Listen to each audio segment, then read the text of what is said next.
Money Report conversa hoje com Caroline Cadorim, diretora da consultoria de recrutamento Reis. Tudo bem, Caroline? Tudo bem, Lucas. Caroline, em um mercado tão competitivo, os profissionais têm um desafio, que é como montar um bom currículo. Como é? O que pode fazer? A montagem do currículo, na verdade, é um processo de planejamento, né? Onde você precisa, de fato, se dedicar, investir tempo, estudar muito o que é que a tua área pede hoje, né? Com relação a requisitos, a experiência, que tipo de tendência existe em cada um dos negócios, em cada uma das áreas de atuação. Acho que, então, o primeiro passo para que você possa, de fato, começar a trabalhar numa boa construção de currículo é investir tempo e entender aquilo que a tua área pede e buscar nas suas experiências onde é que você de fato foi assimilando esse tipo de conhecimento, esse tipo de experiência e como você vai traduzir isso na construção de um currículo, que não pode ser muito grande, não pode ser muito florido, nada disso. A gente não está buscando ali um contador de história, né? Você quer entender o tipo de experiência e de conhecimento que aquele profissional tem, né? Que habilidades, então, o profissional deve colocar durante a elaboração desse currículo? Eu sempre reforço que é importante destacar os projetos, as experiências profissionais que esse candidato teve. E às vezes a gente fala de experiência profissional, a gente tem uma impressão de que a gente passa a limitar, quer dizer que só tem um currículo atrativo quem já tem muito tempo de mercado ou de vida profissional. Não. A experiência, inclusive, ela pode ser algo que você foi assimilando dentro da tua vida acadêmica, né? O importante é você fazer uma avaliação de tudo aquilo que você executou, realizou, projetos em que você teve envolvido, que tipo de resultados você foi conquistando, e aí você fazer uma boa redação, uma síntese disso tudo, que pode ser o que vai fazer com que, na hora que o recrutador tiver ali o momento de leitura do teu currículo, aquela informação é a que vai saltar aos olhos. Que competências, por exemplo, podem ser consideradas diferenciais? Para cada área, Lucas, a gente vai encontrar competências diferentes, né? De fato, hoje em dia, não tem nenhum negócio, por exemplo, que sobrevive sem tecnologia. Então, você conseguir demonstrar que você é um profissional, por exemplo, antenado com a tecnologia, os avanços da tecnologia, ou que você, de alguma maneira, vivencia isso através da sua experiência acadêmica ou até profissional, essa, por exemplo, é uma habilidade que vai ser levada em conta, vai ser vista como positiva. A gente tem outras áreas de atuação, eventualmente, onde você precisa ser muito mais analítico. Então, de alguma maneira, também é importante você conseguir destacar essas informações. Em outras, o que conta é a criatividade, né? É o pensar criativo. Então, também é importante você avaliar dentro das suas atuações e dos resultados, onde é que você evidencia isso. Mas, de novo, por isso que eu digo que é importante planejar. Você precisa conhecer bem a sua área de atuação. É importante fazer uma pesquisa, muitas vezes, no mercado para entender que, para aquela tua área, as habilidades necessárias são umas ou outras e como é que você, de fato, evidencia que você tem essas competências e essas habilidades. Mas é importantíssimo falar a verdade. Não adianta colocar no currículo coisas que depois, na prática, você não vai conseguir demonstrar ou evidenciar. Dentro disso, que outras informações podem ser descartadas? Hoje não se usa mais, por exemplo, fotos, a não ser que você realmente esteja pleiteando uma posição ou você tenha visto um anúncio onde é necessário que no encaminhamento desse material você inclua uma foto, né? Então, foto, muitas vezes hobby, isso não é uma informação que de verdade o recrutador nem tem tempo para olhar isso tudo num primeiro momento. Então, acho que ao invés da gente ficar buscando como é que eu coloco informações adicionais eventualmente menos úteis, é mais importante você avaliar para qual é a vaga que você está aplicando o teu currículo, muitas vezes a empresa que você está acessando ou pleiteando essa posição, e aí sim começar a fazer paralelos. Então, se para uma determinada empresa o importante é sustentabilidade, como é que eu busco uma informação relevante, até muitas vezes na vida pessoal, para colocar no meu currículo que sustentabilidade é um dos meus valores. Então, tem que ser muito bem desenhado. Qual a importância do profissional hoje estar no LinkedIn e também em outros sites de emprego? Muitas vezes a gente encontra candidatos e não é nem através do currículo, né? É através de uma referência de alguém que já trabalhou com aquele profissional antes, ou é muitas vezes através de redes sociais, como é o LinkedIn. Então, eu costumo dizer que hoje em dia você ter um currículo extremamente atualizado e muito bem construído, mas você não ter a sua vitrine bem montada, como é o que acontece com um perfil no LinkedIn ou em outra rede social voltada a aspectos profissionais, de nada adianta, né? Então, hoje em dia, o currículo é quase que um segundo momento, onde a gente passa a conhecer um pouco melhor aquele candidato. A gente, às vezes, faz um acesso através de uma referência, e esse acesso, às vezes, é direto um telefonema ou alguma coisa assim, ou via LinkedIn, por exemplo, para depois olhar com calma o currículo daquele candidato também. Como que a tecnologia pode ajudar o candidato a aprimorar o currículo dele, aprimorar as chances dele ser chamado para uma entrevista?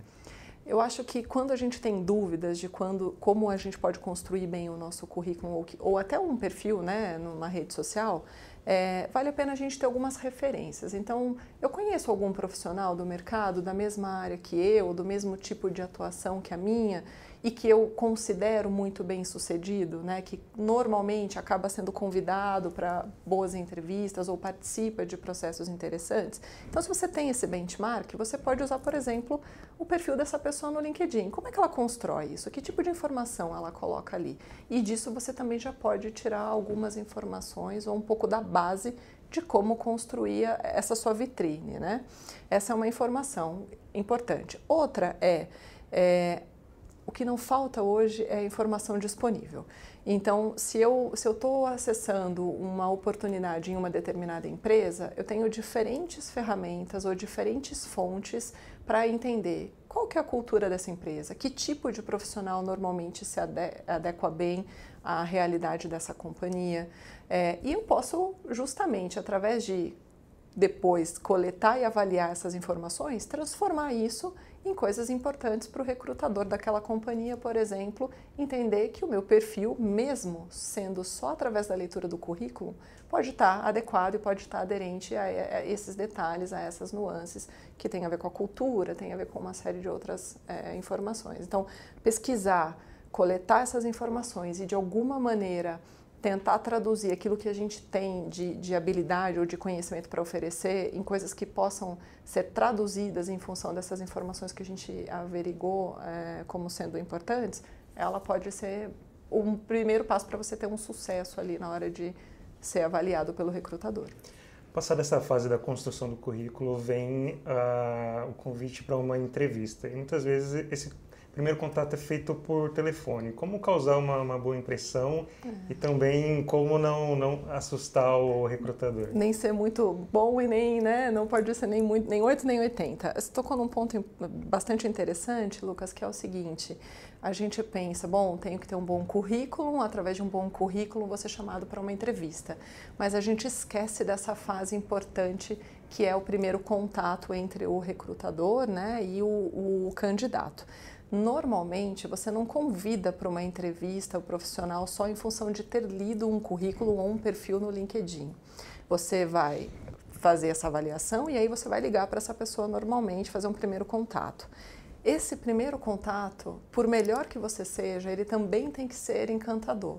Porque se você não conseguir corresponder àquela expectativa que foi criada quando o recrutador leu ou o teu currículo ou o teu perfil, porque, sei lá, você não tinha muita disponibilidade naquele momento ou você não se mostrou tão interessado, já vai fazer com que você pode ser o mais bem qualificado, o mais correto para aquela posição, mas se não rolar uma empatia nesse primeiro contato, provavelmente você não vai passar dali, né? Então é importante se mostrar interessado.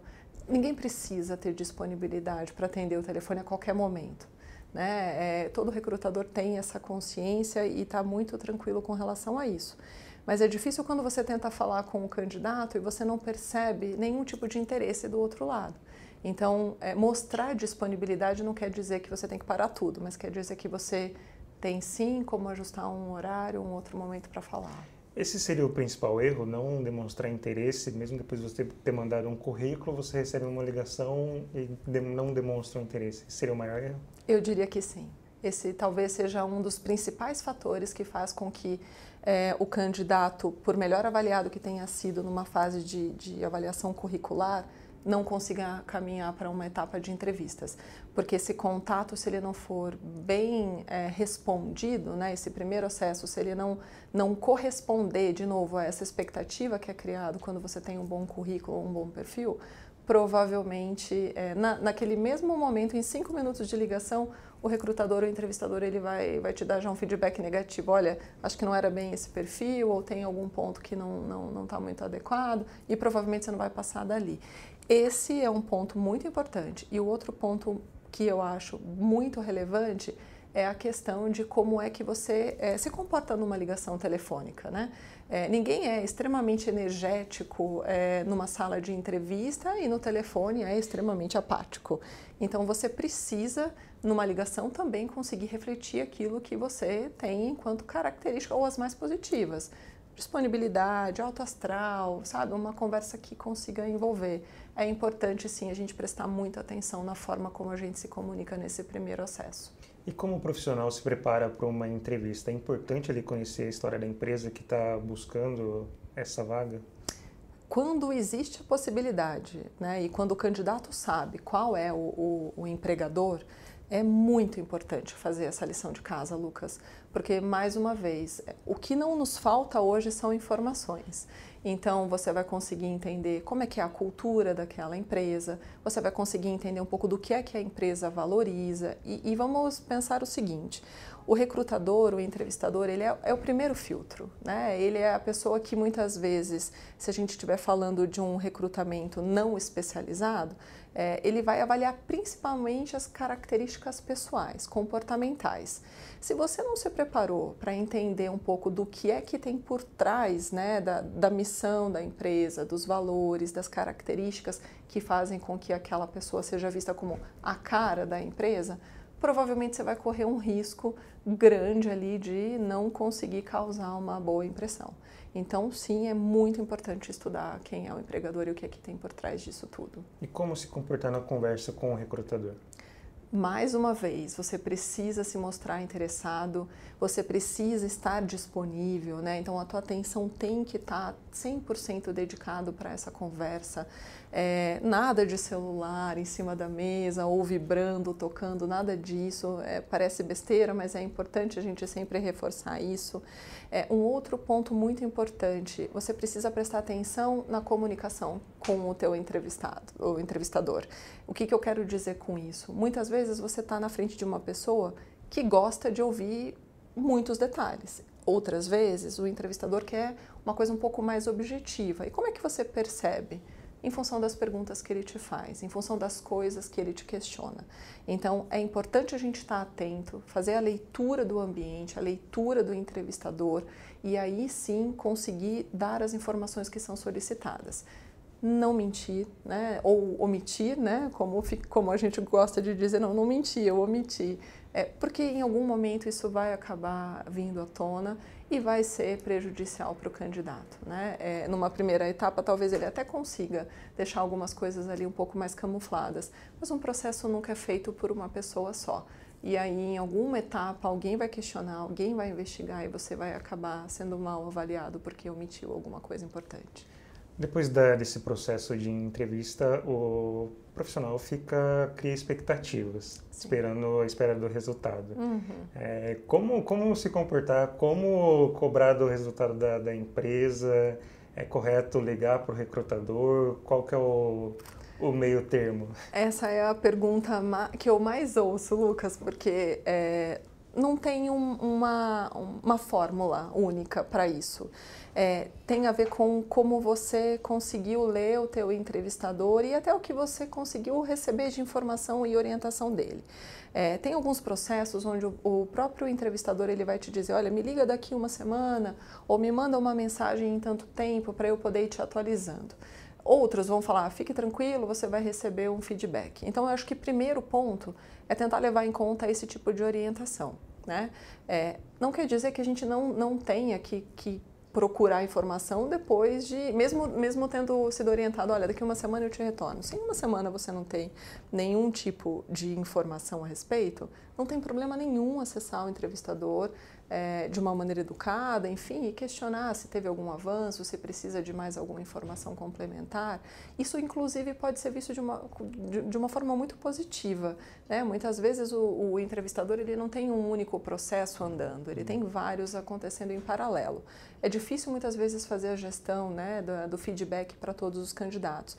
E, em alguns casos, quando o candidato nos acessa e nos questiona, a gente lê isso como ótimo, ele está interessado, ele quer saber como é que as coisas vão ser continuadas. Isso pode pesar numa futura entrevista, futura vaga? Pode sim. Normalmente, quando a gente tem uma situação dessa e a gente percebe que existe um interesse positivo, né, do candidato, é algo que a gente até repassa muitas vezes para o requisitante da vaga. Fala, olha, o candidato ligou, ele está interessado, ele quer seguir no processo, então isso é favorável. Qual é o cuidado, eu acho, Lucas? É o excesso. Para os dois lados, né? Então, o excesso na ausência, porque se você também não mostra nenhum tipo de interesse e você não faz nenhum tipo de acesso, isso pode caracterizar, bom, será que ele está realmente interessado? Quanto será que o projeto é bacana ou não para ele, para esse candidato? E o excesso para o outro lado também. Se você liga todo dia em busca de uma informação que muitas vezes ela não existe mesmo, você ainda não tem um retorno, né, ou uma informação nova para passar, isso também acaba pesando muitas vezes contra. Então, mais uma vez, eu acho que a transparência e tentar criar um vínculo com o entrevistador é o melhor caminho, né? Assim você vai ter a liberdade de acessar, vai conseguir questionar e vai ter uma leitura melhor do que é que está acontecendo e como se posicionar em cada um dos momentos. Caroline, muito obrigado. O Repórter conversou hoje com Caroline Cadorim, diretora da consultoria de recrutamento Reis. Obrigado pela atenção e até a próxima.